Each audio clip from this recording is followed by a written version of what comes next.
The golden hues of the setting sun stretched across the empty highway, broken only by the roar of motorcycles.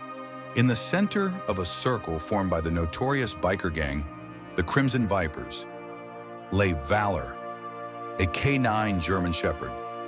His fur was smeared with dirt and streaks of blood.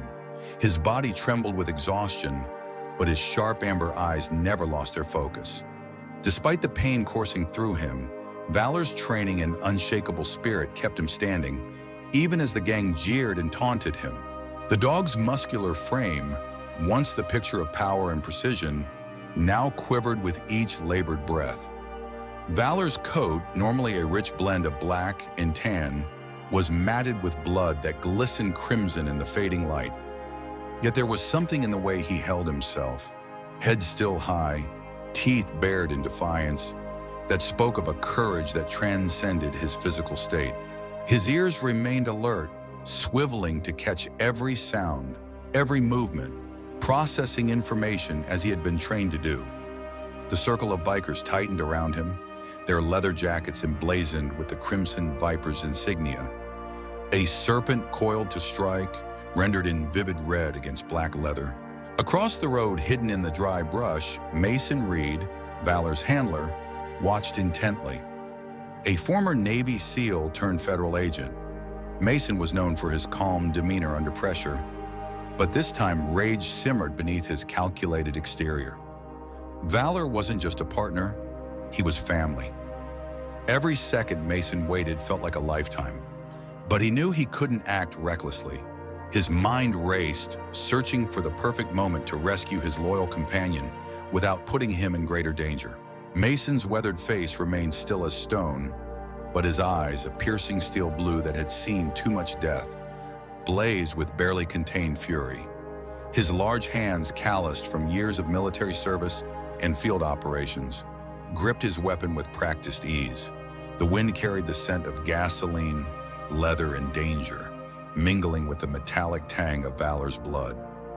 Mason inhaled deeply, forcing himself to remain hidden. 6 years together had forged a bond between him and Valor that went beyond handler and service animal. They were brothers in arms, connected by the silent language of mutual trust and respect. The bikers, drunk on their perceived dominance, paid no attention to their surroundings. One of them, a burly man with tattoos snaking down his arms, stepped closer to Valor, swinging a heavy chain in his hand. The dog, though battered, let out a low growl, standing his ground as a final act of defiance. The gang erupted into laughter, their arrogance blinding them to the storm that was brewing just out of sight. "Not so tough now, are you, Mutt?" The tattooed biker sneered, his voice carrying across the empty landscape. His face, partially hidden behind a thick beard streaked with gray, twisted into a cruel smile. The chain clinked rhythmically as he swung it in lazy circles, taunting the injured animal. "Boss said you'd be trouble, but look at you now. Pathetic." The other bikers joined in, their mockery echoing against the backdrop of the desert landscape. Their motorcycles gleamed in the setting sun, chrome and steel reflecting orange and gold. The air was thick with dust and tension, the scene framed by distant mountains that stood as silent witnesses to the unfolding drama. Mason took a deep breath, steadied his grip on the situation, and emerged from the shadows. His voice, cold and commanding, cut through the bikers' laughter like a knife. "Step away from him," he said, his tone brooking no argument. The gang turned, momentarily stunned by his presence. Mason's 6'2" frame moved with calculated precision, each step measured and deliberate. His tactical gear, dark and dusty from his time in surveillance, bore the subtle insignia of his unit. The setting sun cast long shadows before him, making him appear even more imposing as he approached. His face revealed nothing, a skill honed through years of high-stakes operations, but his eyes held a dangerous intensity. Valor, hearing the familiar voice of his handler, pushed through his pain and dragged himself to Mason's side. The sight of the battered dog standing loyally by his trainer sent a clear message. This fight was far from over. The bikers hesitated, the balance of power shifting as Mason and Valor stood together, faced with an adversary whose determination they underestimated.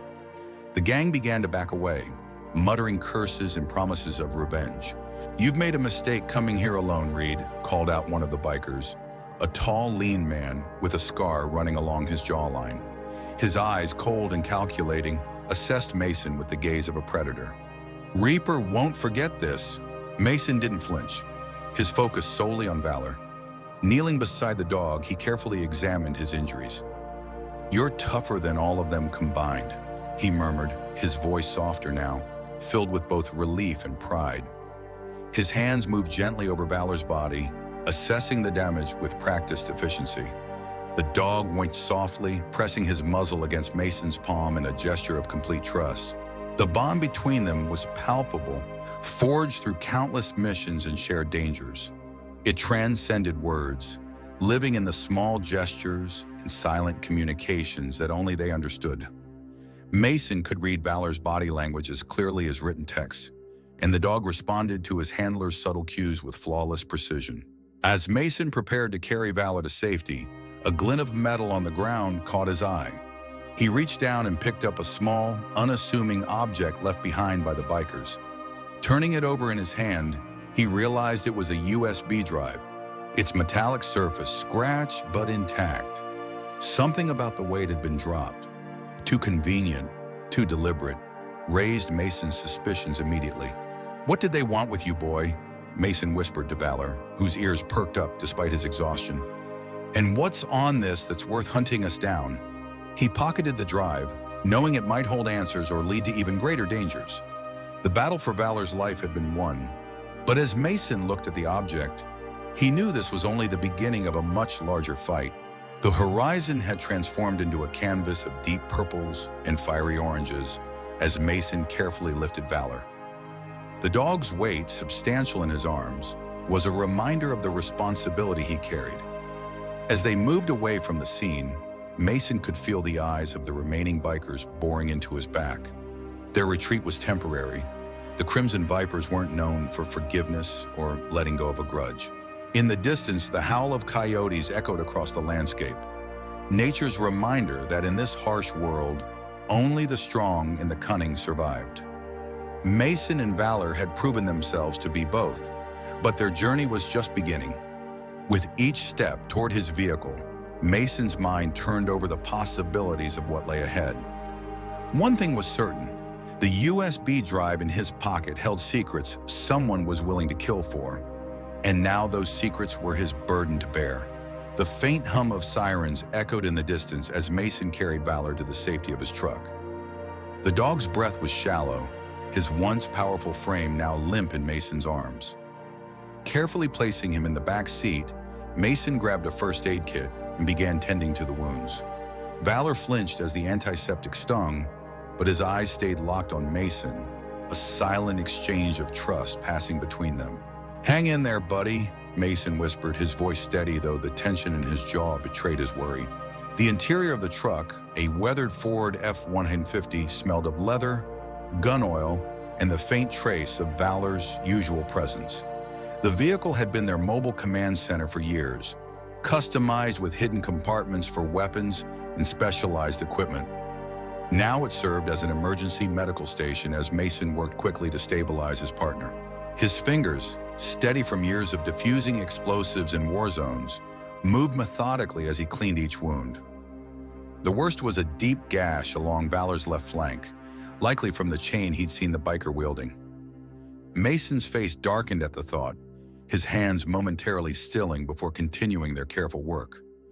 Valor's fur was warm beneath his touch, the dog's heart beat strong despite his injuries, a testament to his resilience. "Those bastards knew exactly who you were," Mason muttered, applying pressure to a bleeding wound. "This wasn't random, Valor. They came for us specifically." The realization settled heavily in his chest. Their work as part of an elite K-9 unit had made them enemies, but this felt different, more personal, more calculated. As Mason worked to stabilize Valor, his mind kept circling back to the small metallic object he had picked up earlier. It was a USB drive, seemingly left behind on purpose by one of the bikers. Mason couldn't shake the feeling that this wasn't just a careless mistake. The gang had been too deliberate, too confident during their ambush. Sliding the drive into his pocket, he decided he would investigate it as soon as Valor was stable. First things first, his partner came before everything else. The antiseptic bottle was nearly empty by the time Mason finished treating the visible injuries. He ran his hands gently over Valor's body one more time, checking for anything he might have missed. The dog's breathing had steadied somewhat, but his eyes remained half-closed, conserving strength. Mason reached for a bottle of water, carefully helping Valor drink. "I've got you, partner," he said softly, his voice barely audible. The words were as much for himself as for the dog. In their 6 years together, they'd faced death numerous times, but seeing Valor so vulnerable stirred something primal in Mason, a fierce protectiveness that overrode all other considerations. Turning the key in the ignition, Mason pulled away from the roadside, the truck's headlights cutting through the growing darkness. The nearest veterinary clinic was 40 minutes away in Riverdale, a small town where they had contacts who wouldn't ask too many questions. Mason took a back road, avoiding the main highway where the Crimson Vipers might be patrolling. The desert landscape gave way to sparse woodlands as they drove, the temperature dropping noticeably. Mason kept one hand on the wheel, the other reaching back occasionally to reassure himself that Valor was still breathing. The radio remained off. He needed to hear any change in his partner's condition, any shift in his breathing that might signal trouble. "We'll find out what this is all about," Mason promised, his eyes flicking to the rearview mirror. The road behind them remained empty, but he couldn't shake the sensation of being watched, of being hunted.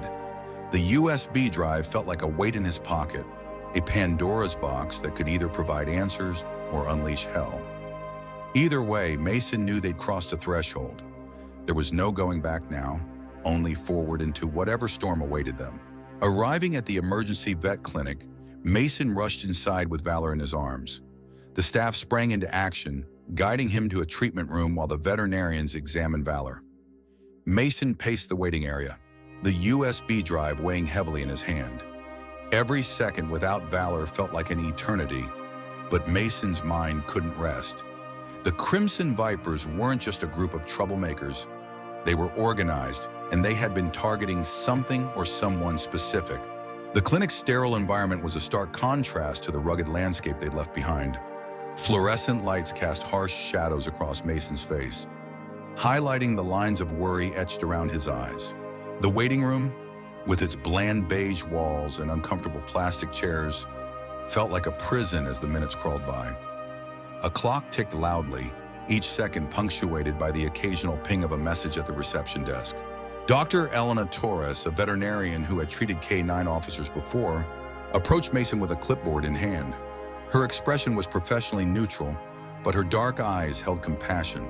"Mr. Reed," she said, gesturing for him to sit, "Valor has sustained significant injuries, but none are immediately life-threatening. The most concerning is the laceration on his left side. It required 15 stitches. He also has 2 broken ribs, multiple contusions, and signs of dehydration and exhaustion." Mason nodded, his face impassive despite the surge of relief and anger that coursed through him. "Will he recover fully?"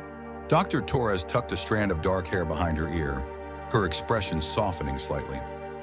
"With proper care and rest, yes. He's young and in excellent physical condition.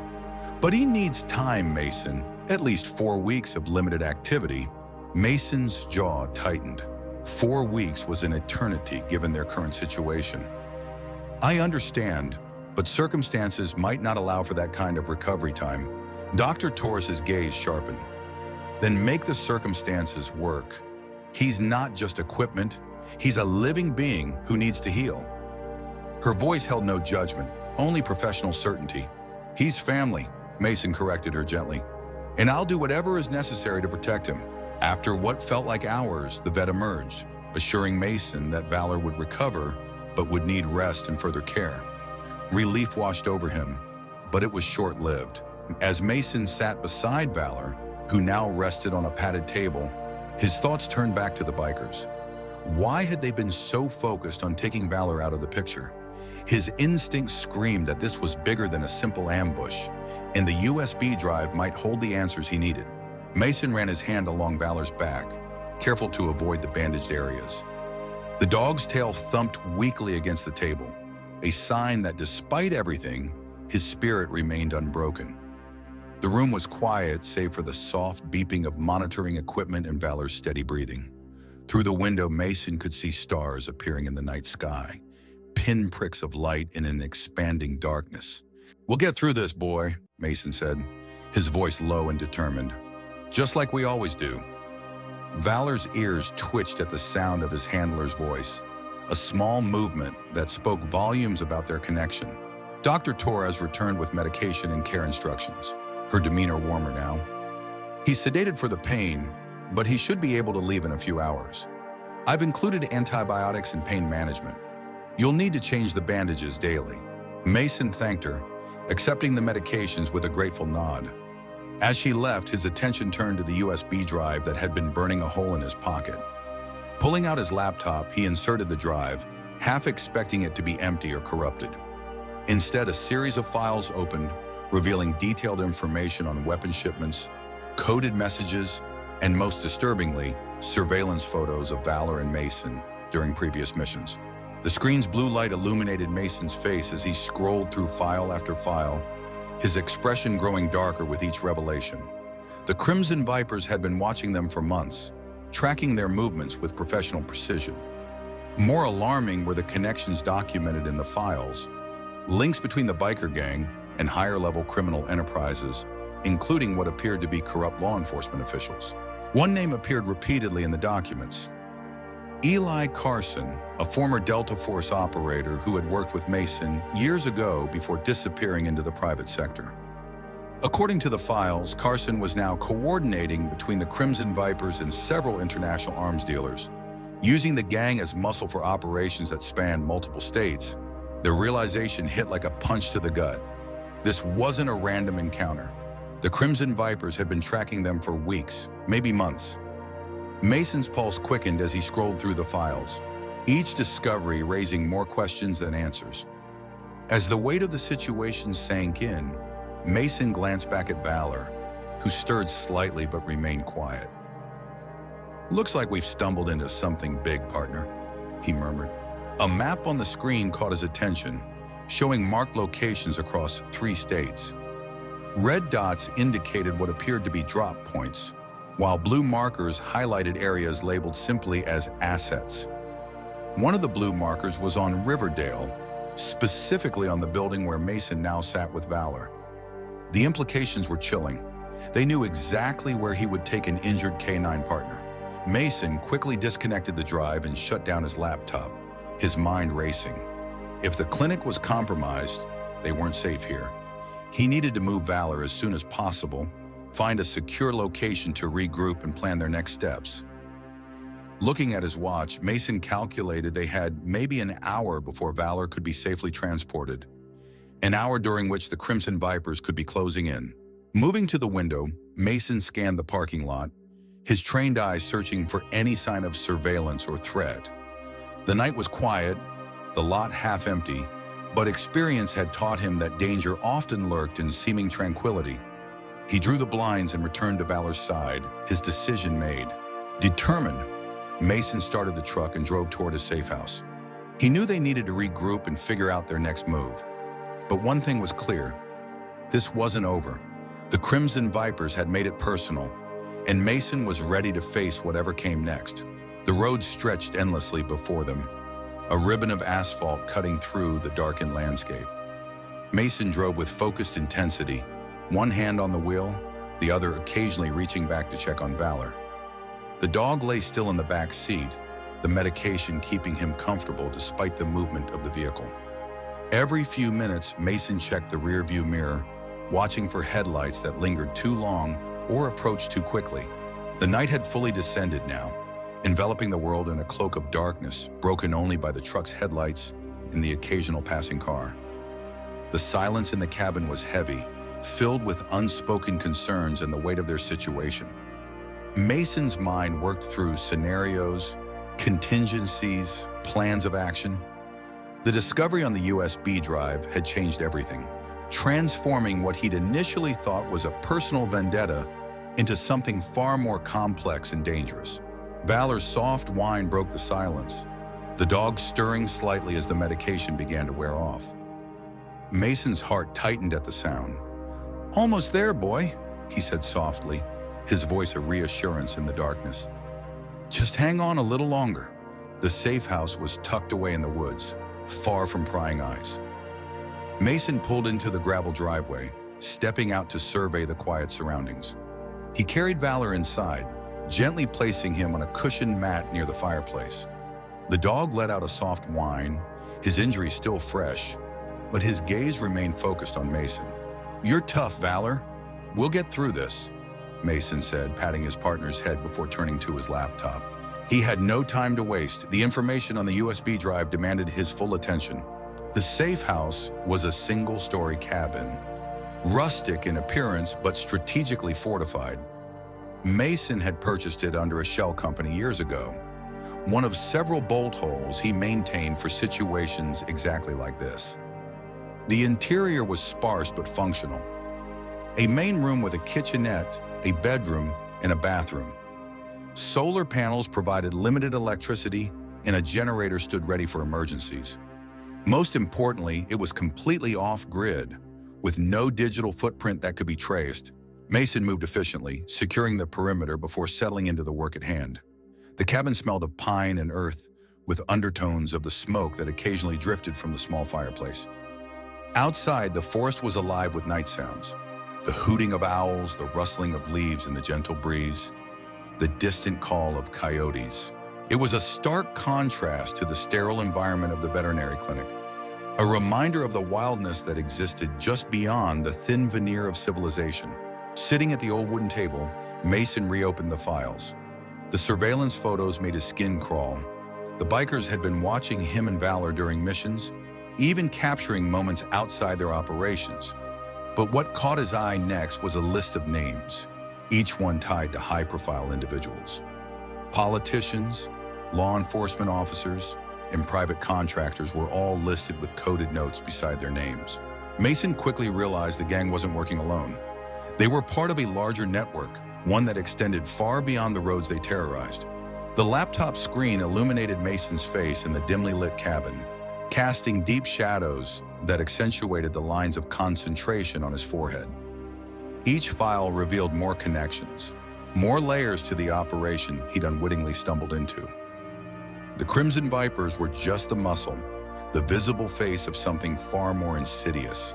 One file contained financial records, offshore accounts, shell companies, and transaction histories that pointed to money laundering on a massive scale. Another held what appeared to be blackmail material on several high-ranking officials, including the regional director of the DEA. The implications were staggering. This wasn't just about weapons or drugs, but about power and control at institutional levels. One name, however, stood out: Eli Carson, a former military operative turned private security consultant. Mason recognized the name instantly. Carson had once been a trusted ally during their military days, but rumors of his involvement in shady dealings had ended his career. Seeing Carson's name connected to the Crimson Vipers sent a chill down Mason's spine. If Carson was involved, it meant the gang's operations weren't just about smuggling weapons. They were part of something much more dangerous. A photo showed Carson meeting with a man Mason recognized as Reaper, the leader of the Crimson Vipers. They were standing on a private airstrip, a small jet in the background. The timestamp indicated the meeting had taken place just 3 days earlier, not far from where Valor had been attacked. Mason leaned back in his chair, the pieces starting to fit together. The attack on Valor hadn't been random. It had been a calculated move to eliminate a threat. As a K-9 officer specializing in explosives and narcotics detection, Valor posed a significant risk to whatever operation the Crimson Vipers and Carson were running. By taking out the dog, they removed a critical asset without the complications that would come from attacking a federal agent directly. "They made a mistake, Valor," Mason said, glancing at the dog who watched him with alert eyes despite his injuries. "They should have realized that hurting you was the one thing guaranteed to bring me after them." As Mason pieced together the information, his thoughts were interrupted by a low growl from Valor. The dog struggled to sit up, his ears perked toward the door. Mason immediately grabbed his sidearm, his instincts kicking in. He moved silently to the window, peering out into the darkness. The faint sound of motorcycles in the distance confirmed his suspicions. They had been followed. "They don't waste any time, do they?" Mason muttered, his grip tightening on his weapon. He quickly assessed the situation, locking the doors and securing the windows. Valor, though still weak, stood on shaky legs, his posture alert. Mason couldn't help but feel a surge of pride at his partner's resilience. "We've got this, Valor," he said, crouching next to the dog and giving him a reassuring pat. But deep down, he knew they were outnumbered. The Crimson Vipers weren't coming to talk. They were here to finish what they started. As the sound of engines grew louder, Mason positioned himself by the door, his mind racing with plans. The safe house was stocked with emergency supplies and enough firepower to hold off an attack.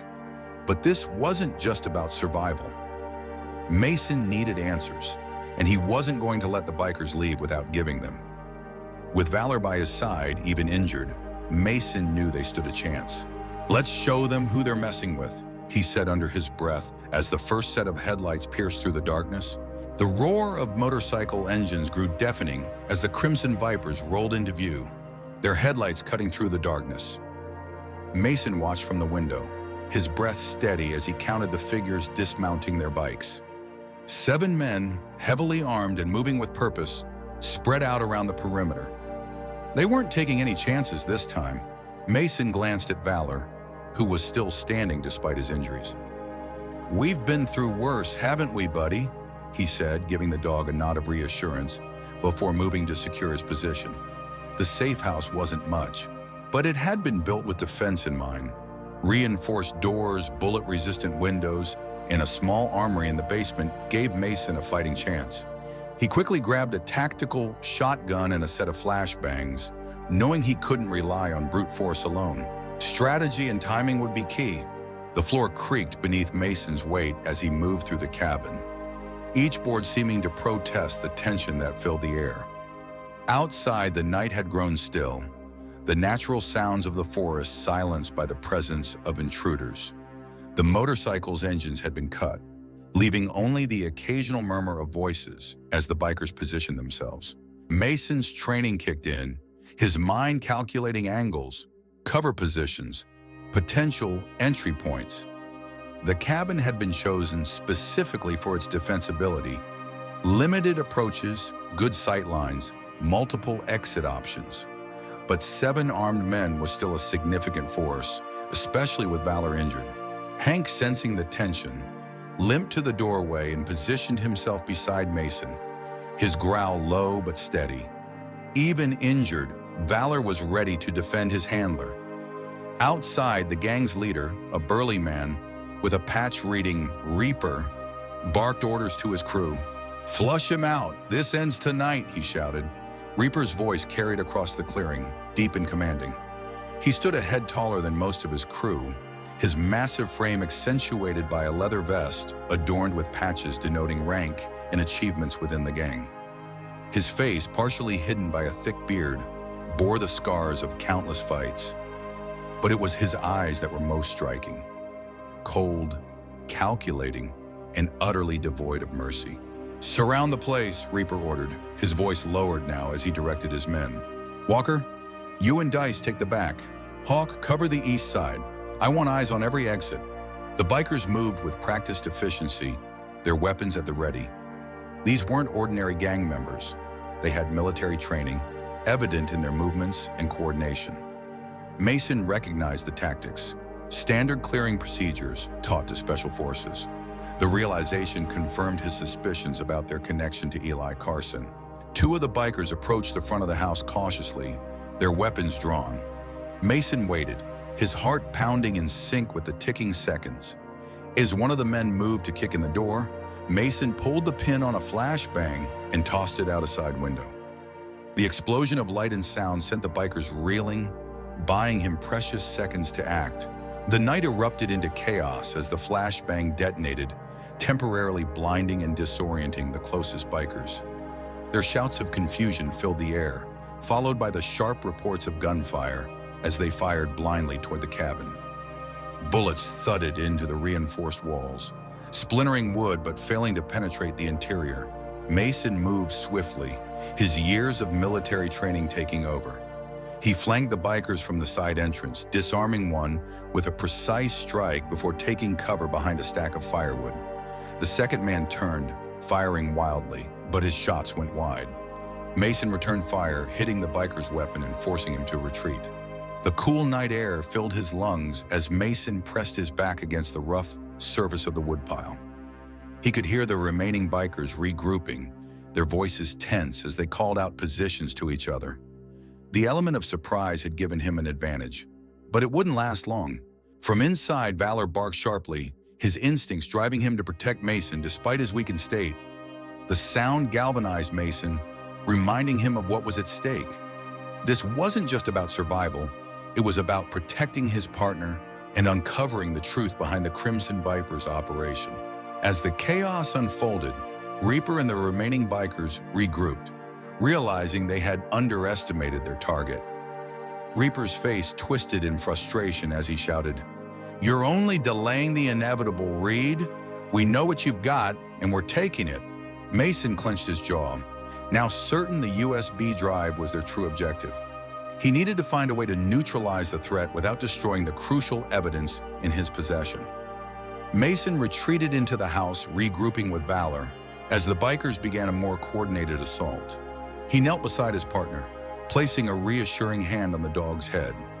"This isn't over, but we're not going down without a fight," he said firmly. Valor's eyes, though tired, held the same unwavering trust they always did. In that moment, Mason made a decision. They couldn't win this fight through direct confrontation. They needed to escape and regroup. His mind turned to the tunnel system he'd installed beneath the cabin, a last resort that now seemed like their only option. The sound of boots approaching the porch signaled the next wave of the attack. Mason adjusted his grip on the shotgun, his eyes narrowing with resolve. Whatever happened next, he and Valor would face it together, proving once again that their bond was unbreakable. The night had grown colder, the tension in the air palpable as Mason positioned himself near the barricaded front door. The bikers were regrouping, their movements more coordinated now. He could hear them shouting orders to surround the house. The situation was dire, but Mason's mind was laser-focused. He glanced at Valor, who lay by his side, ears perked and eyes sharp despite his injuries. "This isn't just about us anymore, buddy," Mason murmured. "They're after something bigger, and we can't let them win." The cabin, once a place of refuge, had transformed into a battlefield. Shadows danced across the walls as Mason moved from window to window, assessing the bikers' positions. The smell of gunpowder hung in the air, mingling with the earthy scent of the surrounding forest. Outside, the full moon cast an eerie glow over the scene, illuminating the circle of motorcycles and the men who moved between them like specters. From the shadows outside, a sharp whistle pierced the night, followed by the sound of glass shattering. One of the bikers had thrown a Molotov cocktail through a side window, flames licking up the wooden walls of the safe house. Mason sprang into action, grabbing a fire extinguisher and dousing the flames before they could spread. The attack had begun in earnest. The bikers were testing his defenses, trying to force him into the open. But Mason knew better than to play by their rules. The fire extinguisher hissed as Mason directed his spray at the flames, quickly containing the blaze before it could take hold. Smoke filled the room, acrid and choking, forcing him to pull his shirt over his nose and mouth. Valor coughed, his eyes watering from the smoke, but he remained at Mason's side, steady despite the chaos. "They're getting desperate," Mason muttered, discarding the empty extinguisher. "Which means we've got something they want badly." His mind turned again to the USB drive and its contents, the evidence that could bring down not just the Crimson Vipers, but their entire network of corrupt officials and criminal enterprises. He retreated to the second floor, where he had a clear view of the surrounding area. Through the scope of his rifle, he saw Reaper directing the assault. The gang leader was shouting into a radio, likely coordinating with someone outside the immediate scene. Mason's suspicion deepened. This wasn't just a local gang with a vendetta. They were part of a larger network, and Reaper was only a cog in the machine. Reaper stood in the clearing, his massive frame illuminated by the motorcycle's headlights. His face was a mask of controlled fury as he barked orders into a handheld radio. "Perimeter secured, moving to phase 2, he said, his voice carrying through the night air. "Target is cornered but resisting, requesting backup at the primary location." Mason adjusted his aim but hesitated. Taking out Reaper might stop the immediate threat, but it wouldn't give him the answers he needed. More importantly, it would alert whoever was on the other end of that radio that things had gone sideways. Information was power, and right now Mason needed all the advantages he could get. Valor let out a warning bark, snapping Mason out of his thoughts. 2 bikers had managed to breach the back entrance, their footsteps echoing up the staircase. Mason moved quickly, setting a trap with a flashbang. The explosion disoriented the intruders, giving him just enough time to neutralize them. Valor limped to Mason's side, his growl low but fierce. "Good boy," Mason said, his voice steady despite the adrenaline coursing through him. The bond between them was unshakable, even in the face of overwhelming odds. The 2 bikers lay unconscious, their weapons scattered on the floor. Mason quickly zip-tied their hands and feet, ensuring they wouldn't pose a threat when they regained consciousness. One of them wore a patch identifying him as Hawk, a name Mason recognized from the files as one of Reaper's lieutenants. The other was younger, his face unmarked by the hard life of a gang member, a recruit perhaps, or a hired gun brought in specifically for this operation. As the bikers outside regrouped, Reaper's voice rang out again. "Reed, we know you have the drive. Hand it over and this ends now." Mason tightened his grip on his weapon, his mind racing. He knew the information on the USB drive was crucial, but he also realized he couldn't fight off the gang forever. He needed a plan to escape with Valor and the evidence intact. Time was running out, and every second brought the bikers closer to overwhelming his defenses. Mason's eyes darted to the underground escape hatch hidden beneath the floorboards. It was a risky move, but it might be their only chance. He knelt beside Valor, stroking the dog's head gently. "We're getting out of here, but I need you to stay strong for just a little longer," he whispered. Valor's ears twitched, his loyalty shining through his tired eyes. With determination, Mason prepared to execute his escape plan, knowing that the battle outside was just the beginning of a much larger war. The air in the safe house was thick with tension as Mason lifted the hidden floorboard, revealing the narrow escape tunnel beneath. It was ideal, dark, cramped, and barely wide enough for a man and a dog, but it was their best shot at survival. Valor stood by Mason's side, his breathing heavy but steady. "We've got to move fast, partner," Mason said softly, gripping the USB drive tightly in one hand and securing his weapon in the other. The tunnel entrance was concealed beneath an old braided rug, a seemingly innocuous detail that had taken Mason days to construct when he first acquired the safe house.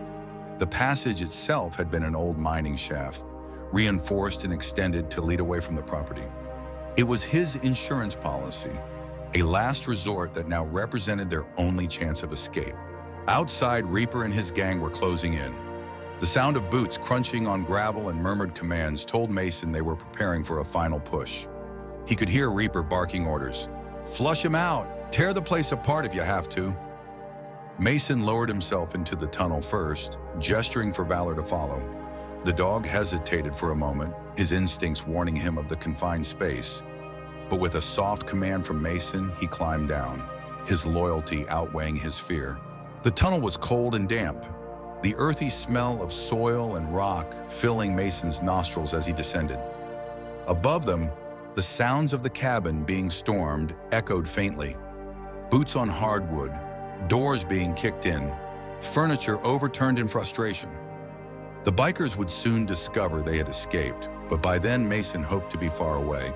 The passage was lit only by the dim beam of Mason's tactical flashlight, casting long shadows that seemed to move and breathe with each step they took. Water dripped from the ceiling in places, forming small puddles on the packed earth floor. The walls were reinforced with wooden beams, many of which showed signs of age and wear. This tunnel had history, had seen others flee from different dangers in different times. The tunnel stretched far beneath the property, reinforced with wooden beams, but barely lit by the dim light of Mason's flashlight. Each step was careful and deliberate, the weight of the situation pressing down on them. Valor limped behind, his ears twitching at every distant sound. Above them, muffled crashes echoed as the gang began breaking into the house, their frustration evident. Mason felt the urgency rising, knowing they only had minutes before the bikers realized he was no longer inside. "Just a little further," Mason encouraged, his voice barely above a whisper. The tunnel seemed to stretch endlessly before them, each turn and bend bringing new challenges.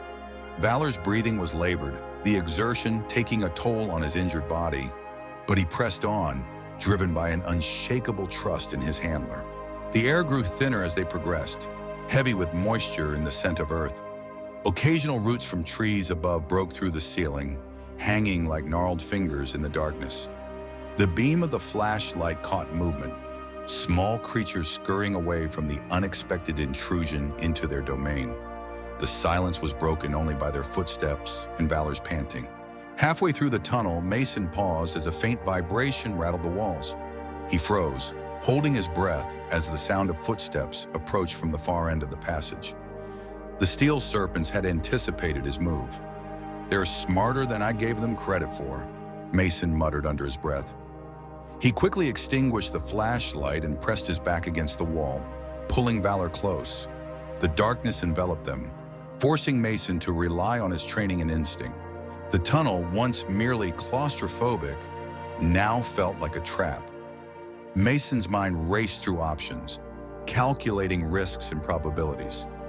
The passage was too narrow for a firefight, and turning back would lead them straight into Reaper's waiting arms. They were caught between two forces with no room to maneuver. As the footsteps drew nearer, Mason could make out faint voices. "He's got to be down here," one of them said. "Reaper wants that drive, no matter what." Mason tightened his grip on his weapon, his pulse steady despite the tension. When the first biker's silhouette appeared at the edge of the tunnel, Mason acted quickly, taking him out with a silent but precise strike. The second biker turned in surprise, but Valor lunged forward, his instincts overriding his injuries, and brought the man down. Mason knelt beside the dog, whispering, "Good work, Valor. Let's keep moving." The biker lay unconscious, his flashlight rolling along the tunnel floor, casting wild shadows across the walls. Mason quickly secured him with zip ties, then checked Valor for new injuries. The dog was panting heavily, but his eyes remained alert, focused on Mason with unwavering trust. "You never cease to amaze me," Mason said softly, running his hand along Valor's back. The dog pressed against his leg, a silent acknowledgement of their bond. Time was running out. They needed to keep moving before more of Reaper's men found the tunnel entrance. With the immediate threat neutralized, Mason and Valor pushed forward, emerging at the end of the tunnel into a wooded area behind the safe house. The cold night air hit them like a shock, but it also brought relief. They were one step ahead for now. Mason scanned the area, his mind already formulating their next move. He knew this wasn't over. The gang wouldn't stop until they had what they wanted. But as he looked at Valor, battered but standing tall, Mason felt a surge of determination. They'd make it through this together. The dense woods offered Mason and Valor a temporary refuge as they moved cautiously through the shadows. The faint hum of motorcycles in the distance reminded Mason that the gang wouldn't give up easily. He kept one hand on his weapon and the other steadying Valor, whose limp was becoming more pronounced. "Just a little farther," Mason whispered, scanning the dark forest for any signs of movement. His breath formed clouds in the crisp night air, each step carefully placed to avoid noise. The forest floor was carpeted with pine needles and fallen leaves, dampening their footsteps as they moved deeper into the woods. Overhead, the canopy of branches filtered the moonlight, creating patterns of shadow and light that shifted with the gentle breeze. The air was crisp, carrying the scent of pine sap and damp earth, a stark contrast to the acrid smell of smoke and gunpowder they'd left behind. Valor moved with determination despite his injuries, his training, and bond with Mason pushing him beyond normal endurance. But Mason could see that the dog was reaching his limits. Blood had begun to seep through one of the bandages, a dark stain spreading across the white gauze. Reaching a small clearing, Mason knelt beside Valor to check his injuries. The dog was exhausted, his body trembling from both pain and exertion. Mason gently ran his hand over Valor's side, inspecting the worst of the wounds. "You've done more than enough, partner," he said quietly, his voice carrying both gratitude and concern. But even in his weakened state, Valor's eyes burned with loyalty, a silent promise that he wouldn't stop until Mason was safe. Mason pulled out his map, using the dim moonlight to pinpoint their location. A safe haven was still miles away, but the nearest option was an abandoned ranger station he had used once during a training mission. It wasn't ideal, but it would provide some cover. Folding the map, Mason decided they'd head there, knowing it was their best chance to regroup. The map, worn and creased from years of use, showed the terrain in meticulous detail. Mason had marked potential safe locations throughout the region, a precaution that now proved invaluable. The ranger station was approximately 3 miles northeast, situated on higher ground that offered good visibility of the surrounding area. It wasn't as secure as the safe house had been, but it would serve their immediate needs. As he stood, the faint sound of voices carried through the trees, sending a chill down his spine. The gang was closer than he'd hoped. Pushing forward, Mason guided Valor through the underbrush, their movements silent but swift. The forest seemed endless, every rustling leaf and snapping twig amplifying the tension. The voices grew louder, accompanied by the beams of flashlights sweeping through the trees. The Crimson Vipers were conducting a systematic search, spreading out to cover more ground. Mason's training kicked in as he assessed their pattern. They were using a standard grid search, moving methodically through the area. Suddenly, a beam of light swept across the trees behind them, followed by a gruff voice. "They're close! Spread out!" Mason ducked low, pulling Valor with him as the light passed overhead. The steel serpents were combing the area, and their numbers were too great to confront head-on. Mason's mind raced as he weighed his options. A direct fight would be suicide, but evasion was growing increasingly difficult. The voices carried clearly through the night air, each word a reminder of the danger closing in around them. "They can't have gotten far," one of the bikers said. "The dog's injured and there's blood to track." Another voice, deeper and more authoritative, responded, "Reaper wants them found before dawn. The boss is sending backup, but we need to locate them first." Mason's jaw tightened at the mention of backup. The situation was escalating, confirming his suspicions that the Crimson Vipers were just one piece of a larger operation. He needed to move faster, put more distance between them and their pursuers. Then he spotted a shallow ravine up ahead, partially hidden by thick brush. It was risky, but it could buy them time. "Come on, Valor," Mason murmured, helping the dog navigate the steep descent. They slid down into the ravine, crouching behind a large rock as the gang's footsteps grew louder above them. Valor's breathing was heavy, but he stayed silent, his training kicking in even under immense strain. The ravine offered temporary shelter, its walls rising steeply on either side. A small stream trickled along the bottom, the water reflecting the moonlight in silvery patterns. Mason pressed his back against the cool stone, one arm protectively around Valor, as footsteps crunched on leaves and twigs directly overhead. "Check the ravine," a voice called out, followed by the beam of a flashlight sweeping down the slope. Mason held his breath, calculating the odds of a confrontation. He could take out one or two of them silently, but not the entire search party. And Valor, despite his willingness, was in no condition for a prolonged fight. The light paused, hovering just above their position, then moved on. "Nothing down there," the biker reported. "Let's move east."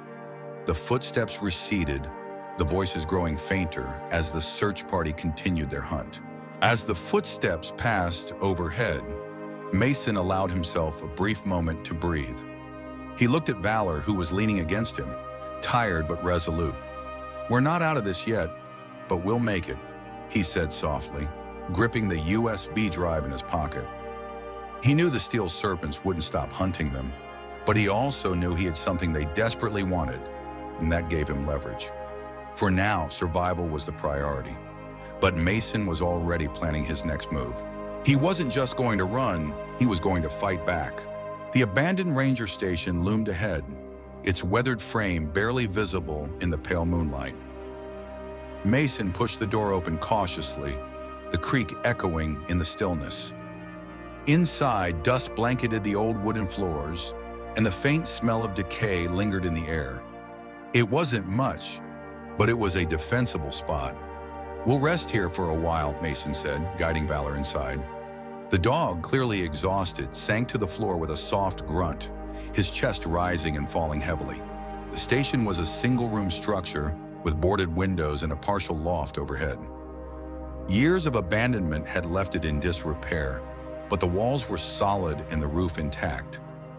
Dust motes danced in the beam of Mason's flashlight as he surveyed their temporary refuge.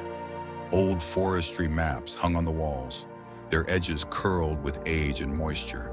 A desk sat in one corner, its surface covered in a thick layer of dust. Beside it, a cast-iron stove stood cold and empty, a reminder of the warmth and security that had once filled this space. Mason quickly assessed the space, checking for weak points and barricading the doors with whatever he could find. He discovered a rusted metal cabinet and some heavy chairs, enough to create a makeshift barrier. From the window, he could see faint lights moving through the forest, evidence that the gang was still searching. Time was running out, but Mason knew Valor needed a break. He crouched beside the dog, offering him water from a canteen. "You've done enough for now. Rest," he whispered, his voice softer than usual. Valor lapped at the water gratefully, his eyes never leaving Mason's face. The bond between them transcended their professional relationship. They were partners in the truest sense, each willing to sacrifice everything for the other. Mason checked Valor's bandages, relieved to see that while some bleeding had occurred, the wounds weren't significantly worse. As Valor drifted into a light sleep, Mason turned his attention to the USB drive, plugging it into his laptop. He revisited the files, hoping for a clue to turn the tide in their favor. One document stood out, a detailed map with marked locations. It wasn't just about weapons. The Crimson Vipers were part of a larger operation involving high-level trafficking routes. More troubling, the map included coordinates tied to local law enforcement offices. Mason clenched his jaw. Corruption ran deeper than he had imagined.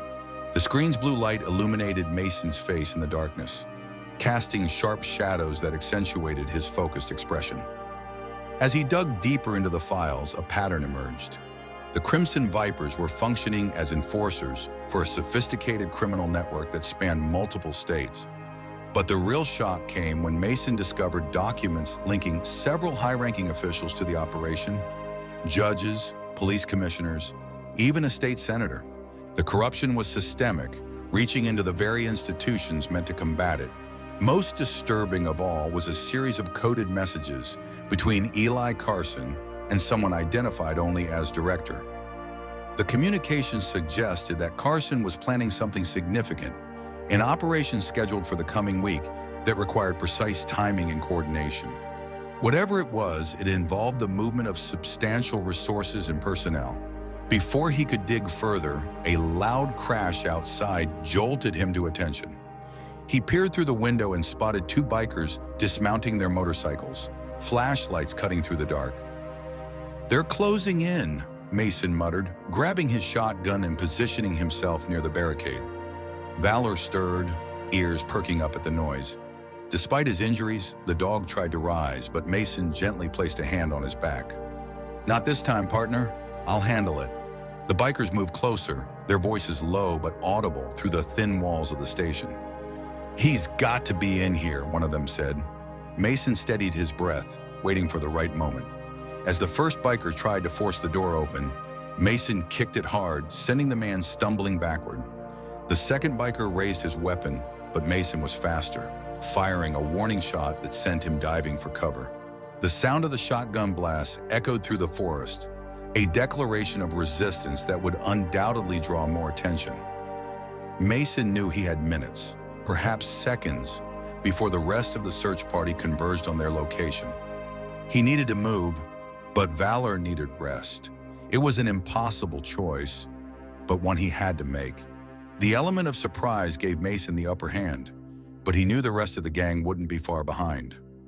Retreating deeper into the station, Mason regrouped with Valor. The dog, though weak, stood at his side, ready to defend if necessary.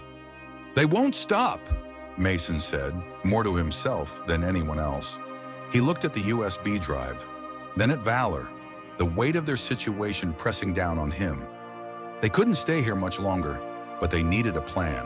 As the sound of more engines approached, Mason tightened his grip on his weapon and prepared for the next wave. This fight was far from over. The engines grew louder, rumbling like thunder in the stillness of the night. Mason crouched near the window, scanning the dark forest as headlights cut through the trees. More bikers were closing in, and he knew the flimsy barricades wouldn't hold for long. His mind raced as he formulated a plan. "We can't stay here, Valor," Mason muttered, glancing at his injured partner. The dog, though visibly tired, perked up at his name, his loyalty unwavering despite his wounds. The ranger station, once a sanctuary, had become a trap. Through the cracks in the boarded windows, Mason could see the approaching bikers, their headlights cutting through the darkness like searchlights. There were at least 5 of them, moving with the confidence of hunters who had cornered their prey. Mason moved quickly, gathering the few supplies he had left. He tucked the USB drive into a waterproof case and secured it inside his jacket. If the bikers got their hands on the information, the consequences would be catastrophic. As he packed, a sudden burst of gunfire shattered the silence, bullets tearing through the wooden walls. Mason instinctively dropped to the floor, shielding Valor with his body. "They're not playing around," he muttered, his jaw tightening. Splinters flew as bullets penetrated the thin walls, embedding themselves in the furniture and floor. The sound was deafening in the confined space, a constant barrage that seemed to come from all directions. Mason crawled toward his position by the door, staying low to avoid the line of fire. Valor, despite his injuries, followed, his training overriding his pain. The gunfire paused, replaced by shouting from outside.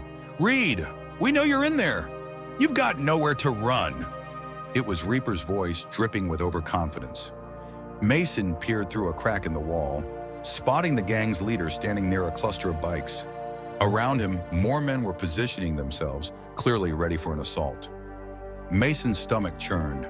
They were outnumbered and outgunned, but surrender wasn't an option. Reaper stood illuminated by the motorcycle's headlights, his massive frame casting a long shadow across the clearing. His face was twisted in a predatory smile as he raised a megaphone to his lips. "Last chance, Reed. Hand over the drive, and we might let you and your mutt live." Mason turned to Valor, who was watching him intently. "We're going to have to fight our way out of this," Mason said, his voice steady but grim. Valor let out a soft growl, as if to say he was ready. Despite the odds, Mason felt a surge of determination. He set up a diversion, rigging a gas canister near the entrance with a makeshift fuse. It wouldn't stop the gang, but it would buy them precious seconds to escape. Working quickly, Mason assembled the improvised explosive using supplies from his pack. His hands moved with practiced efficiency, a skill honed during his military days. The canister wasn't large, but in the confined space of the entrance, it would create enough confusion to cover their escape. "When this goes off, we run," Mason told Valor, his voice barely above a whisper. "Stay close to me, no matter what." The dog's eyes seemed to understand, his body tensing in anticipation despite his injuries. The moment the gang breached the barricades, Mason ignited the fuse. The explosion wasn't massive, but it was loud enough to disorient the bikers. Smoke filled the air as Mason grabbed Valor and bolted through a back window, landing hard on the ground outside. Valor stumbled but kept pace, his instincts driving him forward. They sprinted into the woods, the cover of darkness, their only ally. Behind them, chaos erupted as the bikers scrambled to regroup.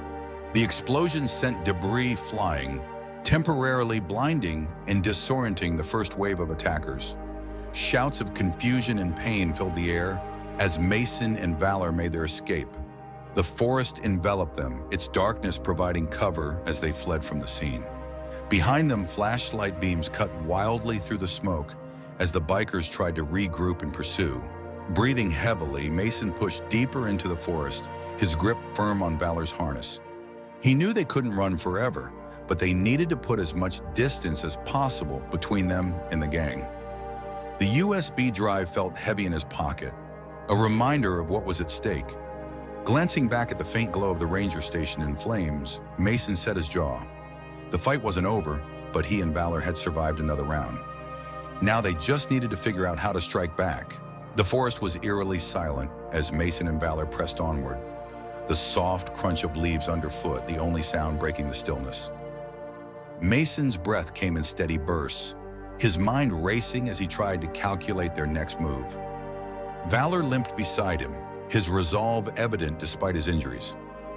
"We're almost there," Mason whispered, though he wasn't entirely sure where there was. The only certainty was that they couldn't stop until they were safe. Mason's military training had taught him the importance of having multiple fallback positions, and now he was mentally reviewing his options. The safe house was compromised, as was the ranger station. They needed somewhere unexpected, somewhere the Crimson Vipers wouldn't think to look. As the first light of dawn broke through the canopy, Mason spotted an old, dilapidated cabin nestled in the trees. It looked abandoned, the roof sagging under years of neglect, but it would provide cover. He guided Valor inside, helping him onto a dusty rug before securing the entrance. The cabin had clearly been untouched for years, but it was sturdy enough to serve as a temporary hideout. "Rest here for a bit, buddy," Mason said, kneeling beside Valor and giving him a reassuring pat. The cabin was small, a single room with a stone fireplace and minimal furniture. Dust covered every surface, undisturbed for what seemed like years. The morning light filtered through cracks in the walls, illuminating dancing dust motes and revealing the simplicity of the space. A wooden table stood in the center, accompanied by two chairs that had seen better days. Against one wall, a simple bed with a tattered mattress offered little comfort, but was better than the forest floor. Mason pulled out the USB drive, his mind turning back to the files he'd seen. The map and list of names painted a clear picture of a massive operation involving the Crimson Vipers and their powerful allies.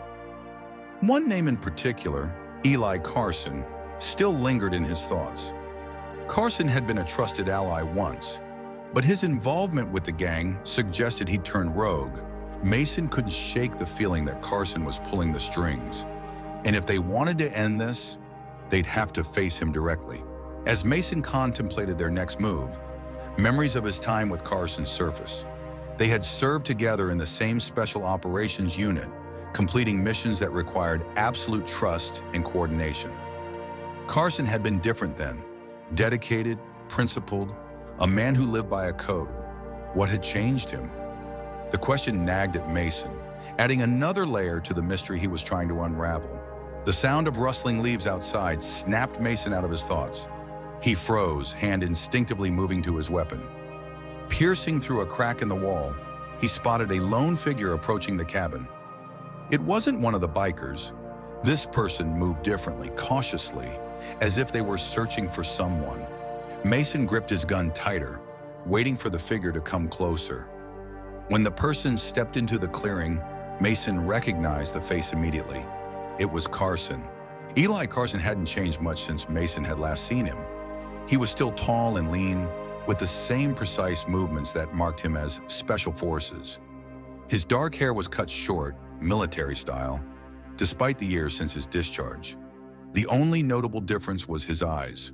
Once clear and determined, they now held a hardness that hadn't been there before. Carson stopped a few feet from the cabin, his hands raised in a gesture of surrender. "Mason, I know you're in there," he called out, his voice calm but firm. "I'm here to talk." Mason didn't lower his guard. He stepped out of the shadows, his weapon trained on Carson. "Talk fast," Mason said, his tone cold. The tension between them was palpable, years of history and unanswered questions hanging in the air. Carson took a step closer, his expression unreadable. "The Crimson Vipers are just pawns in a bigger game," he began. "And if you don't stop this, they'll destroy everything you've worked for." Mason didn't flinch, but his mind raced as he processed Carson's words. Could he be telling the truth, or was this another layer of deception? Before he could respond, Carson added, "I can help you, but you need to trust me." Mason glanced back at Valor, who was watching the exchange intently. The dog's instincts had never failed him before. Turning back to Carson, Mason lowered his weapon slightly, but his eyes remained sharp. "You've got 5 minutes," he said. Whatever came next would determine the fate of everything they were fighting for. The sun had fully risen now, casting long shadows through the trees and illuminating Carson's face in harsh detail. The years had etched lines around his eyes and mouth, marks of stress and decisions that weighed heavily. Mason kept his distance, unwilling to let his guard down completely. "Start talking," Mason demanded, his voice steady but edged with tension. "And make it convincing." Carson nodded, his eyes darting briefly to Valor before returning to Mason. "I've been undercover for the past 3 years," he began, his voice low as if the forest itself might be listening, "working for a joint task force investigating corruption within federal law enforcement. The Crimson Vipers are just the visible face of something much larger, a network that extends into every branch of government in this region." Mason's expression remained skeptical, but he didn't interrupt. Carson continued, "6 months ago, I discovered that the task force itself had been compromised. Someone at the top, someone with enough power to make people disappear, was feeding information to the very criminals we were trying to take down. I went dark, maintaining my cover with the Vipers while trying to gather enough evidence to expose the entire operation." "And Reaper?" Mason asked, his finger still resting near the trigger of his weapon. "A former Black Ops specialist recruited by the same people who turned me," Carson replied. "He's dangerous, Mason, more than you know. But he's not the one calling the shots. That would be Director Lawrence Blackwood." The name hit Mason like a physical blow. Blackwood was the regional director of the FBI, a decorated veteran of law enforcement with a reputation for incorruptibility. If Carson was telling the truth, the corruption went higher than Mason had imagined. "The USB drive you have contains only part of the picture," Carson continued, "but it's enough to start unraveling their operation. That's why they're hunting you so desperately, not just to retrieve the information, but to eliminate anyone who might connect the dots." Mason studied Carson's face, looking for any sign of deception. "And I'm supposed to believe you had nothing to do with the attack on Valor? That you're suddenly on the right side after years of working with these people?" Carson's expression softened slightly, regret flashing briefly across his features. "The attack wasn't supposed to happen. Reaper went rogue, took matters into his own hands. By the time I found out, it was too late to stop it." He paused, then added, "I'm not asking you to forgive me, Mason. I'm asking you to work with me to bring down people who think they're above the law." Valor had risen to his feet during the conversation, his eyes fixed on Carson. The dog's posture was alert but not aggressive, an assessment rather than a threat. Mason had learned to trust Valor's judgment of character, and the dog's reaction gave him pause. "If what you're saying is true," Mason said slowly, "then we're both marked men. Blackwood won't stop until we're dead and the evidence is destroyed." Carson nodded grimly. "Which is why we need to move quickly. There's a secure location where we can analyze the full contents of the drive and combine it with the evidence I've gathered. From there, we can reach out to the few people within the system I still trust." Mason weighed his options. Working with Carson was a risk, but going it alone against the full might of corrupted law enforcement and criminal organizations was potentially suicidal. More importantly, Valor needed proper medical attention, something Mason couldn't provide while constantly on the run. "One wrong move," Mason said finally, lowering his weapon but keeping it ready, "and I won't hesitate to put you down. Are we clear?" Carson nodded, understanding the terms perfectly. "Crystal. Now let's move before Reaper and his crew pick up our trail again." As they prepared to leave, Mason knelt beside Valor, Checking his bandages one more time, the dog looked up at him with unwavering trust, a silent reassurance that whatever lay ahead, they would face it together.